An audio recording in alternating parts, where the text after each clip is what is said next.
Muy bien, pues nos faltaban algunos versículos del capítulo 1 de Job y ya nos pondremos con el capítulo 2 de Job en breves. Pero nos faltaba justo la parte más impactante del primer capítulo de Job, en los versículos 18 y 19. Dice así la palabra del Señor en Job 1, versículos 18 y 19. Entre tanto que éste hablaba, vino otro que dijo: tus hijos y tus hijas estaban comiendo y bebiendo en casa de su hermano mayor, cuando un gran viento se levantó del lado del desierto y azotó las 4 esquinas de la casa, la cual cayó sobre los jóvenes y murieron. Tan solo yo pude escapar y he venido a darte la noticia. Aquí vemos al cuarto y último mensajero que recibiría Job en su casa, entendemos, con su mujer, aunque no se la menciona. Y con este último mensaje comprobamos cómo Job pierde en un solo día lo que podría considerar en su conjunto como el regalo de Dios: sus rebaños, sus siervos y lo más preciado, sus 10 hijos, 7 varones y 3 mujeres. Y claro, al leer ya estos versículos donde aparece ese cuarto mensajero y pues se notifica esta última desgracia por ahora, pues nosotros en un principio interpretamos, por todo lo que hemos leído de este capítulo, que detrás de todas estas catástrofes, detrás de estas pérdidas y muertes, nosotros entendemos que detrás de todo esto estuvo Satanás, teniendo la capacidad, por el permiso de Dios, de emplear, por un lado, elementos naturales, porque recordad, fue un viento el que sacudió tan fuerte la casa por las 4 esquinas que se derrumbó la casa entera. Pero anteriormente vimos que fuego de Dios, que algunos creen que eran truenos, otros piensan que incluso era directamente pues fuego y azufre como en Sodoma y Gomorra, destruyeron las ovejas y los pastores que estaban pues bajo la tutela de Job, ¿no? Bajo su pertenencia. Y luego también vimos como otros criados y otros animales de la propiedad de Job pues fueron destruidos y asesinados a espada por un lado por los sabeos y por otro lado por los caldeos. Entonces, nosotros entendemos que este Satanás tenía la capacidad, por el permiso de Dios, de emplear, por un lado, elementos naturales y por otro lado, personas. Porque utilizó a estas tribus hostiles de los sabeos y caldeos para destruir en varios golpes, tanto con catástrofes naturales como con personas en guerra. Destruyó en varios golpes Satanás todo lo que Job poseía y amaba. Y claro, debido a ello nos podemos preguntar que cómo es posible que Satanás tuviese ese poder. El poder de utilizar los elementos de la naturaleza para hacer el mal y el poder de influenciar a tribus hostiles como estos sabeos y caldeos para matar a espada a criados y quedarse con sus ganados, ¿no? ¿Cómo es posible que él pues tuviese ese poder? Pero por otro lado es cierto que a la hora de entender pues la palabra de Dios como un conjunto, ya desde el principio de la creación vemos que Satanás hace de las suyas, ¿no? Con esa serpiente antigua, ¿verdad?, que tienta a Eva y Adán. Y cómo también todo eso lo hace desde el principio, porque en esos espacios, en esas circunstancias, pues el Señor también lo permite. Aún en su soberanía, el Señor permite que Satanás haga de las suyas. Y lo hace porque hay un propósito detrás, aunque claro, no siempre lo entendemos así. Ahí empieza pues la incógnita para nosotros, ¿no? ¿Por qué Dios permite que sucedan ciertas cosas? Y esto aplicado al hoy, pues ya lo sabéis. ¿Por qué Dios permite que pasen guerras, que pasen terremotos, pandemias, enfermedades, en general, pues catástrofes y accidentes y situaciones, pues terribles en el mundo, ¿no? Ese es uno de los puntos a discutir con este asunto, es decir, hasta qué punto Satanás persuade, por decirlo de alguna manera, a Dios para que use su poder como Dios y pueda usar los elementos de la naturaleza para pues acabar con la vida de los hijos de Job y acabar con sus pastores y sus ovejas, o hasta qué punto Dios ha delegado, ha derivado ese poder en Satanás de forma puntual para que haga esta labor. Esa sería la segunda teoría. Y la tercera teoría es que Satanás sí tiene poder, porque Dios se lo ha permitido desde el principio. Esas son las tres teorías.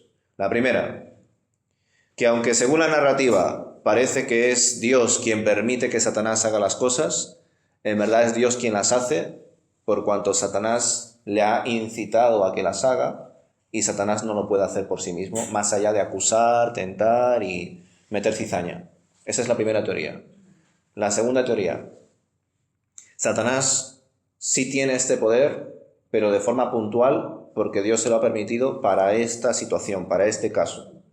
Y la tercera opción, Satanás sí tiene poder, por supuesto, porque Dios se lo ha permitido, y no solamente para el caso de Job, sino para más situaciones en las cuales ha influido, en las cuales ha manipulado ejércitos y personas, y en las cuales incluso ha realizado actos milagrosos. ¿Vale? Esos son los tres puntos, y claro, yo no lo voy a responder directamente ahora porque no tiene sentido. Recién estamos empezando con el capítulo 1 y la idea es reflexionar, que por supuesto también una vez dejemos el capítulo 2 iremos más rápido, porque entiendo que lo más, vamos a decir, relevante o curioso de analizar van a ser los primeros capítulos y los últimos. Eso no quiere decir que entre medias no haya ciertos versículos, ciertas ideas que sean también importantes de analizar, pero digamos que lo que va a marcar bastante la historia de Job es el principio y, por supuesto, el final. Y dicho esto, pues también os comparto que podríamos decir que tanto en el ser humano, en la vida de la humanidad, como en la naturaleza, se manifiestan dos poderes diferentes. Por un lado, la ira divina, y por otro lado, el amor divino. Y el enemigo ha intentado hacer de las suyas en medio de estos dos poderes que, como digo, se manifiestan en el ser humano y en la naturaleza. La ira divina y el amor divino. Y el enemigo, pues, aprovecha en medio de estas fuerzas, en medio de estos poderes distintos, pues para hacer de las suyas según lo que el Señor le permita. Y además, claro está, que en el fondo lo hace pues porque igualmente, o mejor dicho, Dios se lo permite a Satanás, porque igualmente pues se cumple y se lleva a cabo el plan de salvación del Señor. Por tanto, pues algunos quizá van más allá y entienden que Satanás sí tiene poder, y además utilizan ciertos textos para ello. Lo vamos a ver rápidamente. Apocalipsis 13, versículo 13. Y luego veremos 2 de Tesalonicenses, capítulo 2. Apocalipsis 13, versículo 13. Voy a leer desde el versículo 11 para dar un poco más de contexto. Aquí se está hablando de las dos bestias. Y dice en Apocalipsis 13, versículo 11... Después vi otra bestia que subía de la tierra y tenía 2 cuernos semejantes a los de un cordero, pero hablaba como dragón. Y ejerce toda la autoridad de la primera bestia en presencia de ella, y hace que la tierra y los moradores de ella adoren a la primera bestia, cuya herida mortal fue sanada. Versículo 13. También hace grandes señales, de tal manera que aún hace descender fuego del cielo a la tierra delante de los hombres. Por ejemplo, con este versículo, los que pues se inclinan por una de las tres teorías que os he planteado, consideran que Satanás sí tiene poder. ¿Vale? Segunda de Tesalonicenses, capítulo 2, versículo 9. La segunda carta a los Tesalonicenses, capítulo 2, versículo 9. Bueno, voy a leer también el versículo 8 para dar contexto. Y también el 10. Segunda de Tesalonicenses, capítulo 2, versículos 8, 9 y 10. Dice, escribe el apóstol Pablo, y entonces se manifestará aquel inicuo, a quien el Señor matará con el espíritu de su boca, y destruirá con el resplandor de su venida. Inicuo cuyo advenimiento es por obra de Satanás, con gran poder y señales y prodigios mentirosos, y con todo engaño de iniquidad para los que se pierden por cuanto no recibieron el amor de la verdad para ser salvos. Ahora bien, a ver, yo os leo estos versículos, podríamos leer otros más, pero la idea es, como os comparto, que algunos aceptan, entienden que Satanás tiene poder, y estos versículos en otros libros que no es en Job muestran esta realidad. Pero estos versículos también se pueden analizar desde el punto de vista de la teoría que os he dicho. Volvemos a recapitular. 3 teorías.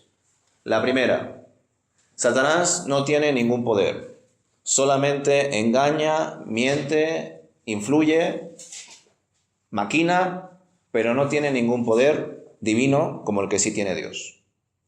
Por lo tanto, la única manera en la cual él pudo actuar sobre la vida de Job es incitando a Dios a que lo pruebe para que vea que si le quita sus bendiciones, Job le maldecirá en su cara. Esa es la primera teoría.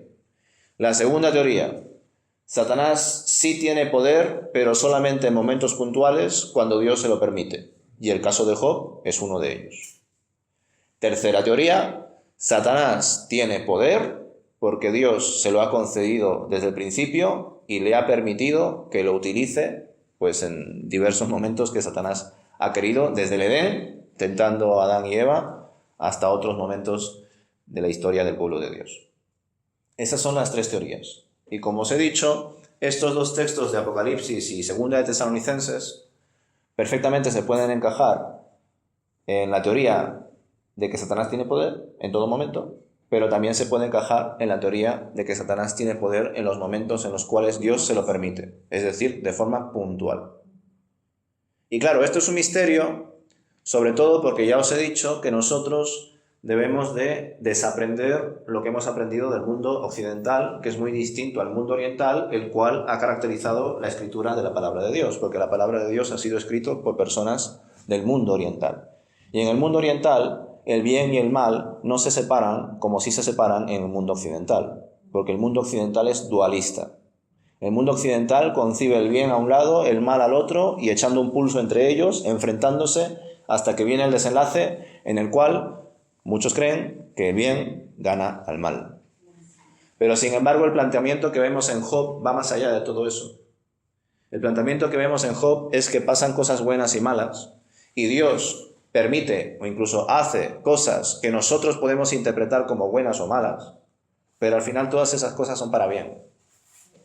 Ese es el punto, es decir, considerar que incluso aquellas pruebas que Dios da o situaciones difíciles que Él permite que sucedan, en el fondo son siempre para bien. Y eso, como digo, va más allá de lo que aprendemos en el mundo occidental, que sencillamente se limita a separar las cosas por bueno y malo, va más allá de todo eso. En el Señor todo es para bien. Claro, la diferencia es que el que ama a Dios, el que es hijo de Dios, el que tiene una relación con Dios y conoce a Dios, entiende o es capaz de madurar y crecer espiritualmente y llegar a entender que aquellas pruebas, aquellas cosas malas de la vida son para bien. Sin embargo, el que no tiene a Dios en su corazón, el que no lo conoce, pues es como un niño que piensa, esto es malo, no lo quiero. Y es por eso incluso que el Dios de la Biblia, es decir, el Dios verdadero de la Biblia, no es atractivo para nadie, salvo para aquellos que tienen a Dios en su corazón. Porque el Dios de bolsillo, el Dios que muchos inventan a su imagen y semejanza, ese es un Dios que a mucha gente le interesa, porque es el Dios que te concede los deseos.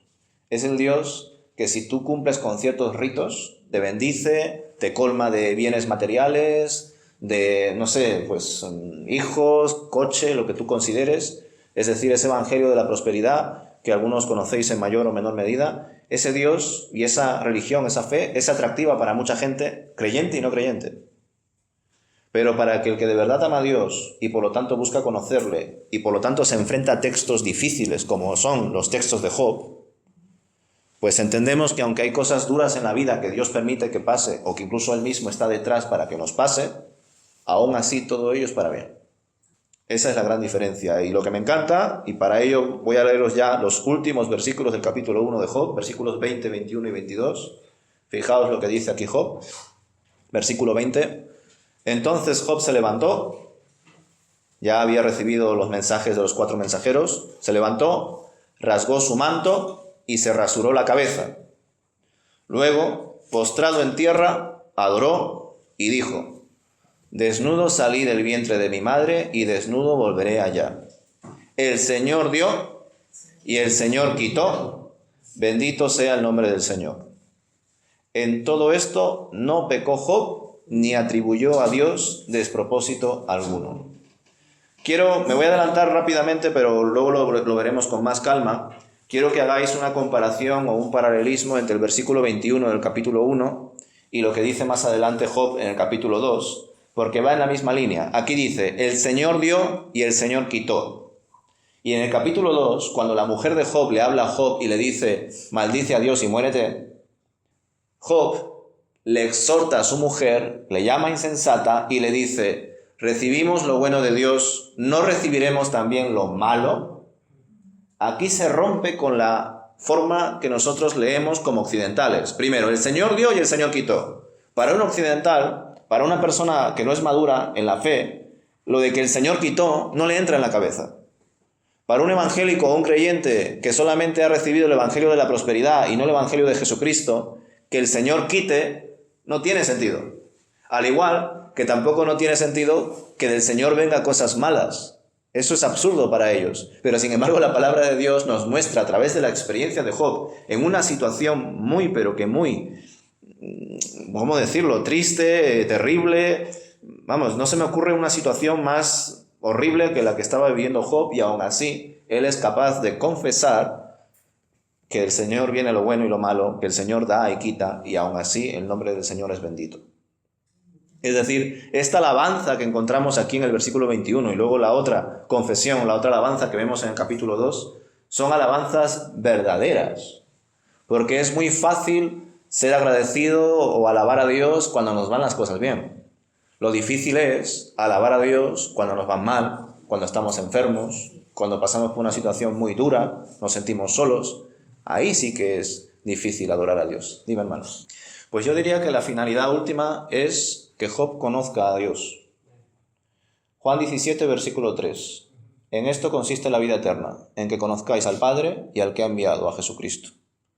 Es decir, si planteamos el libro de Job, como otras experiencias de otros siervos de Dios en la Biblia, sencillamente como que Dios quiso mostrar su poder, o como que Dios quiso darle luego una mayor bendición a Job, que se la da. Cuando leemos el final del libro de Job, vemos que le da el doble. Muy bien, pero ese no es el objetivo principal de Dios. El objetivo principal de Dios es que Job le conozca y tenga una relación más íntima con él. Porque eso es lo que verdaderamente permanece en la eternidad. Los animales e hijos que Dios le dio a Job después de todas las pruebas se quedan aquí en la tierra. Pero nuestra relación con Dios permanece para siempre. Y nuestra relación con Dios además empieza, o mejor dicho, la eternidad con Dios comienza desde el momento en el que somos conscientes de que Él es nuestro Redentor que vive. A partir de ahí surge esa relación. Dime, claro, hay que tenerlo claro desde el principio con la creación. Nosotros hemos sido hechos a imagen y semejanza de Dios. Y por ser hechos a imagen y semejanza de Dios, nosotros estamos hechos para estar con Dios y para Dios. Es decir, nuestro propósito, la razón por la cual hemos sido creados, es estar con Dios por la eternidad. Y Dios había provisto esa vida para que nosotros estemos con Él por la eternidad. Pero lo que sucede es que nada más comenzar esa nueva creación, o al poco tiempo de comenzar esa nueva creación en nosotros, hubo la caída. Y la paga del pecado es la muerte. Pero pese a esa muerte, pese a ese pecado, Dios también ya realizó ese acto de prevención ante esa caída, antes de que esa caída sucediese. ¿Por qué? Porque el Cordero fue inmolado antes de la fundación del mundo. ¿Por qué además? Porque Adán y Eva, estando desnudos y siendo conscientes de ello, fueron cubiertos por pieles que simbolizaban ese sacrificio, esa muerte, que en ese momento luego se iba a manifestar por sacrificios y holocaustos y todo esto, porque iba a cubrir el pecado. Pero luego iba a venir el Cordero que quitaba el pecado, que era Jesucristo, que es Jesucristo. Entonces, todo eso, al final, todo lo que vemos aquí en las Escrituras, el objetivo final es que nosotros conozcamos más de Dios y que tengamos además también ese deseo de conocer a Dios. Porque cuando estamos alejados de Dios, cuando estamos en pecado, cuando estamos enemistados con Dios, pues lógicamente no vamos a querer conocerle. Queremos más bien conocernos a nosotros, queremos hacer las cosas a nuestra manera. Y sin embargo aquí vemos como Job, pese a todo lo que ha vivido, ha perdido animales, cabezas de ganado, ha perdido criados, siervos, y lo más importante, ha perdido a sus 10 hijos, a toda su descendencia, y aún así, Job, por supuesto, expresa su luto. Vemos que rasga su manto, se rasura la cabeza y se postra en tierra. pero no para maldecir a Dios, sino más bien para confesar su situación, la verdad del hombre sin Dios también. Desnudo salí del vientre de mi madre y desnudo volveré allá. El Señor dio y el Señor quitó. Bendito sea el nombre del Señor. Aquí me encanta esta confesión, porque no solamente Job no maldice, y recordad que la conversación entre Dios y el acusador, en ese consejo celestial donde los hijos de Dios se reúnen delante de Dios, recordad que el objetivo principal de Satanás es que Job maldiga a Dios. Ese es el titular. Lo que quiere Satanás es que Job maldiga a Dios. ¿Y qué es justo lo que hace Job? Justamente lo opuesto. No solamente no lo maldice, sino que lo bendice. Dice, bendito sea el nombre del Señor. Y el versículo 22 concluye, en todo esto no pecó Job ni atribuyó a Dios despropósito alguno. Es decir, aquí vemos que Job superó la prueba. Y lo superó además con una respuesta ejemplar. Pues como digo, Satanás buscaba que Job maldijese a Dios, pero Job no lo hizo en ningún momento, y así además lo remarca el autor de este libro. Y como también os he dicho antes, no me puedo imaginar, y creo que ninguno de vosotros se puede imaginar todo el dolor que habrá recibido y soportado Job en un solo día, en un solo momento. Porque yo sí sé y creo que todos vosotros habéis tenido problemas, malas noticias y desgracias en vuestras vidas. Estoy seguro, todos hemos pasado por ello en mayor o menor medida. Todos hemos pasado por malas situaciones o hemos recibido malas noticias o hemos visto desgracias en nuestras vidas o en la de nuestros familiares y amigos. Pero estoy seguro que ninguno ha recibido todas las desgracias de su vida en un solo día, en un solo momento. Es que no se me ocurre una situación tan crítica, tan dolorosa como la que vivió Job, y aún así no maldijo a Dios, no se enfadó con Dios, que también lo podía haber hecho, sino que lo bendijo. ¿Veis? Lo bendijo. Se mantuvo fiel.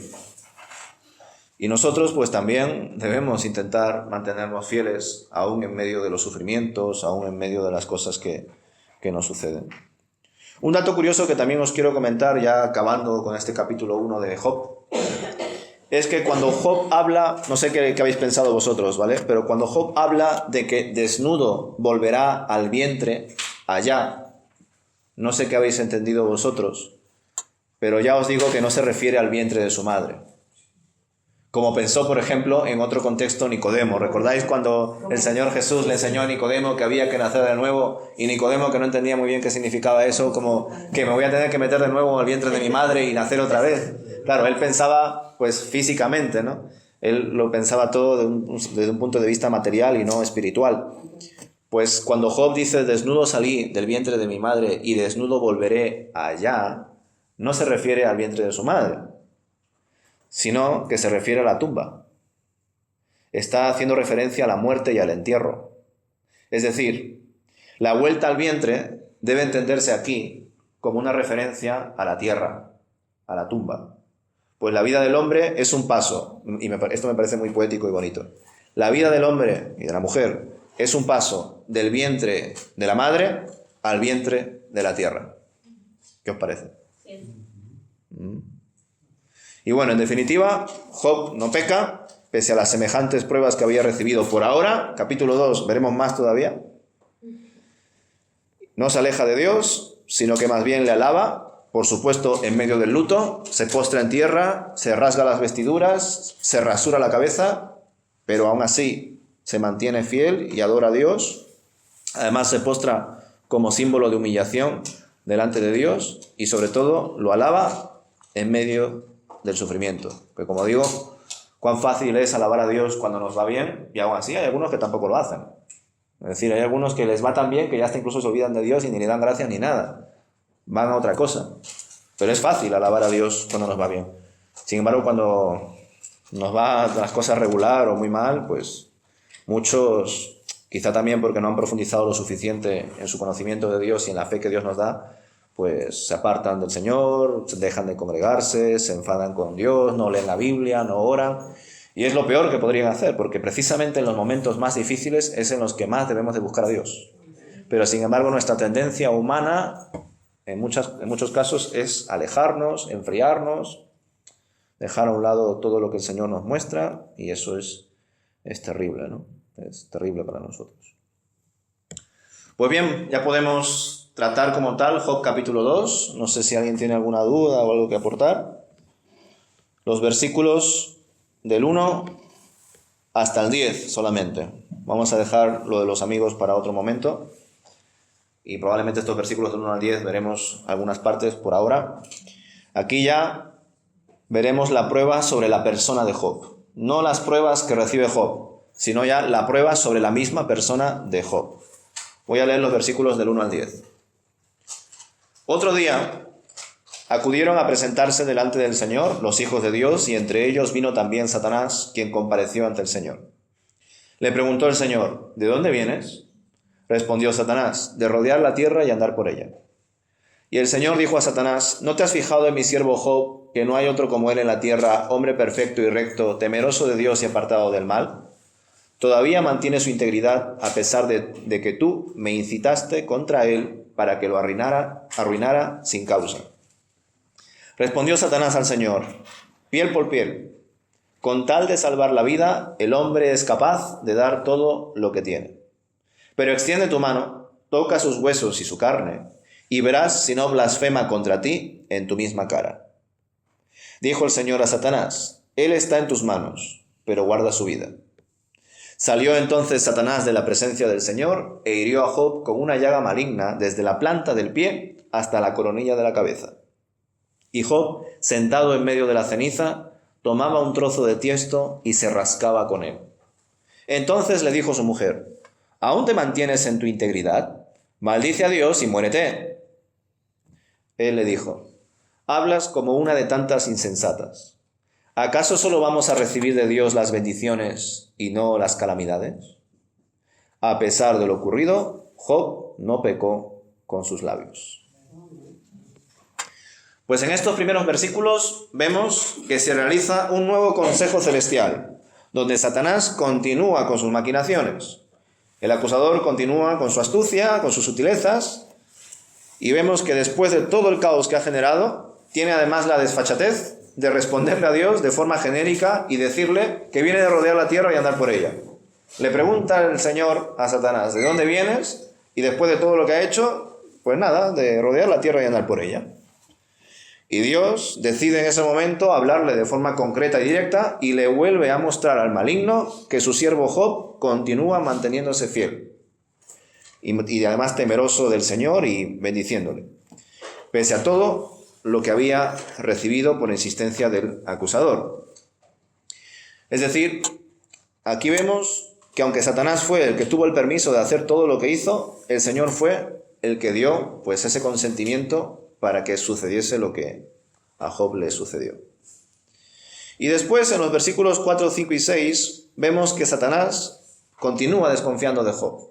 Acordaos de que el planteamiento o el celo que tiene Satanás por Job es porque Satanás no puede entender que alguien ame a Dios. ¿Y por qué Satanás no puede entender que alguien ame a Dios? Porque Satanás no ama a Dios. Y además no solamente no entiende que Job ame a Dios, sino que él no entiende ni cree que sea posible que una persona pueda amar a otra, en este caso a Dios, sin algo a cambio. Es decir, Satanás no cree en el valor más profundo del amor, que es el amor incondicional. Es el amor desinteresado. El amor que lo único que busca es amar, dar, bendecir, nada más. Por eso es que Satanás incita a Dios para que quede claro que Job le amaba y le bendecía y era temeroso y todo ello, porque recibía bendiciones de Dios. Quítale las bendiciones y verás cómo te da la espalda, ¿no? En definitiva, Satanás estaba juzgando a Job por lo que él mismo tenía en su corazón, porque él no tenía a Dios, ni tampoco concebía el amor. Entonces, con todo ello, vemos aquí cómo, pues según Satanás, Job sigue manteniéndose íntegro, ya no tanto por sus posesiones, sino porque él mismo no ha sido afectado. Y hasta incluso, pues menciona, ¿no?, esa expresión un poco extraña para algunos, piel por piel, que no sé qué habréis entendido en vuestras lecturas, lo de piel por piel, con tal de salvar la vida, el hombre es capaz de dar todo lo que tiene, ¿no? Es decir, parece ser que esta expresión como que da a entender que Job, por supuesto, sufrió, padeció, fue probado, pero la verdadera prueba, la prueba que de verdad iba a mostrar que Job no amaba a Dios, era herirle directamente a él. Porque sí, por supuesto que sufrimos por ver a terceros morir o sufrir, pero en nuestras carnes, ahí ya es otra cosa. Eso es lo que plantea Satanás aquí. Como que le podemos hacer daño si tú lo permites y verás cómo te maldice en tu cara, ¿no? Por eso le pide a Dios que extienda su mano y toque su salud.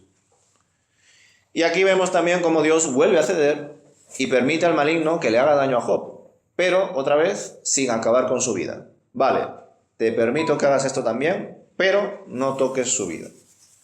Y efectivamente, Satanás hirió a Job de tal manera que lo enfermó con una dolencia que le afectaba a todo su cuerpo, desde la planta de su pie hasta la coronilla de su cabeza. Todo su cuerpo. Y por lo que he investigado, porque no sé si alguna vez habéis tenido curiosidad por qué tipo de enfermedad tuvo Job exactamente. Algunos piensan que era como una especie de sarna maligna, algún problema en toda su piel. Pero, pues según la descripción de esta enfermedad y por lo que se mencionará y veremos más adelante, algunos comentaristas han considerado que Job sufría un tipo de elefantiasis. ¿Vale? ¿Y por qué se llamaba esta enfermedad elefantiasis? Porque las personas que padecían este mal tenían en sus piernas bultos desgajados que eran tan horribles que parecían patas de elefante. De ahí viene este nombre de elefantiasis.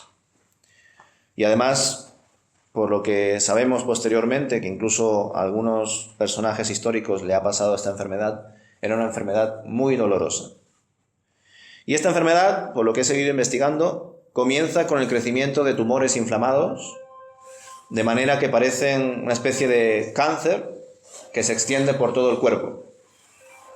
Y es por ello, con estos tumores inflamados que se extienden por todo el cuerpo, que seguramente rascarse con un ladrillo o trozo de cerámica, que es lo que dice el texto, podría suavizar ese ardor de la piel que estaría sufriendo Job. Y además, según el diagnóstico, serviría no solamente para calmar pues todo ese picor, todo ese ardor de la piel, sino que también serviría para quitar el pus. Todo esto es lo que tenía Job ya en su cuerpo. Y pues, como podréis entender, la elefantiasis pues será una enfermedad terrible y no solamente dolorosa, molesta, sino que incluso era horrorosa para ser contemplada. Es decir, Job no solamente sufría en sus carnes todo este dolor desde la planta de su pie hasta la coronilla de su cabeza, sino que ver a una persona con este malestar era como ver a un monstruo. Es decir, ver prácticamente a un individuo con la apariencia de un animal. Y además, las imágenes que se podrían ver sobre estos casos pues son tan, asquerosas, que todos tendrían miedo de vivir y de tener relación con un enfermo de ese tipo. Pues era considerado como una plaga, como un mal que poseía una infección, que además se comunicaba fácilmente, ya no solamente por el contacto, lógicamente, sino incluso por las moléculas al hablar, el aliento, la saliva. Bueno, todo esto ya lo tenemos un poco en mente por la pandemia, ¿verdad? Por lo tanto, pues vemos aquí cómo Job no solamente había sufrido todas estas pérdidas, las pérdidas de sus hijos, no solamente había recibido una enfermedad, sino que todo su cuerpo estaba cubierto de ella. Era una enfermedad que parecían como tumores, como un cáncer generalizado en la piel. No solamente le picaba, sino que se infectaba y había pus, sino que incluso por todo ello era irreconocible físicamente. Y todo esto encaja precisamente con lo que veremos después.